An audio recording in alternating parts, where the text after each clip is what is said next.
سلام دوستای گلم، خوش اومدی به یه ویدیوی دیگه از من نهالم. اینجا بیواکه.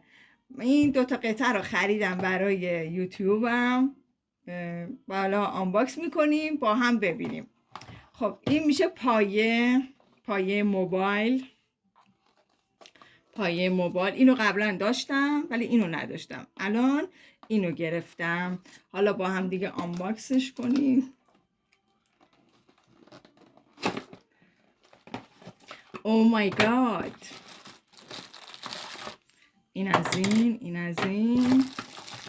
اینم این و اینم پیچ. و حالا از توی مشم ما در می آوریم این سپایه. ببخشید، اینو میچرخونیم روی این.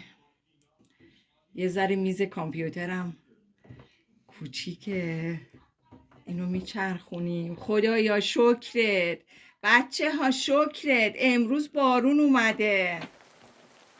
خب حالا کمک کنید همسایه ها، کمک کنید. فکر کنم اینجوری باشه. بذارید از روش نگاه میکنیم و راه میاندازیم. اوکی، این برای این وره. اوکی، و میبندیم به اینجا. اینو میپچونیم. خب این از این. اینو میخوای شورت ویدیو بگیریم، اینو اینوری برمیگردونیم که دوربین رو اینجوری میذاریم. بعد میخوایم لانگ ویدیو بگیریم، اینو برمیگردونیم میکشیم، فنرشو میکشیم. خب این از این. اینم پایش، اینم قفلشه، اینم به هر شکلی که بخواید در میاد. مثل آدم فضایی شد، مثل فضایی هست. خب اوکی، حالا میریم سراغ میکروفون. قیچی نداریم، با ناخونمون هم نمیتونیم باز کنیم. خب با قیچی باز میکنیم. آنباکس. حالا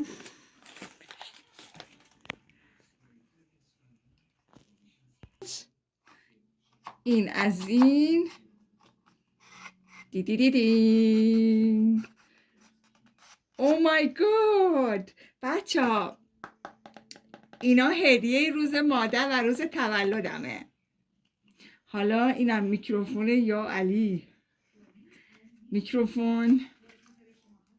سلام عرض میکنم خدمت شما عزیزان. خب این میکروفون، اینم میکروفون، اینم نمیدونم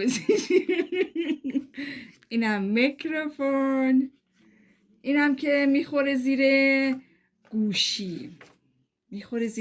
گوشی. اینا هم از این. حالا اینا رو اینم اینجا هستش. اجازه بدید، ببخشید. از خوشحالیه. نمیدونم شما هم چیزی میخواین آنباکس کنید اینقدر خوشحال هستی یا فقط من اینقدر خوشحالم. خب حالا اینم که اینجوریه، اینشه. و از اینا رو نداشتم و ویدیوهای قبلیم خیلی صداها فکر کنم بم و بد و اینجوری بود، ولی اینا رو خریدم. امیدوارم که بتونم با صدای عالی و ویدیوهای جدید در خدمت شما عزیزان باشم. دوستان گلم، میخواین که همراه هم باشی باید منو سابسکرایب کنیم. لطفاً سابسکرایب کنین تا الگوریتم منو به شماها نشون بده. الان شاید پیش خودتون بگید ما تو رو میخوایم کار. لایک، سابسکرایب و کامنت یادتون نره. حمایت کنید از این جانب. دوستتون دارم. مراقب خودتون و خوبیاتون باشی. روز مادرم بر همه مادران عزیز مبارک باشه. خدا نگهدارتون تا ویدیو بعدی.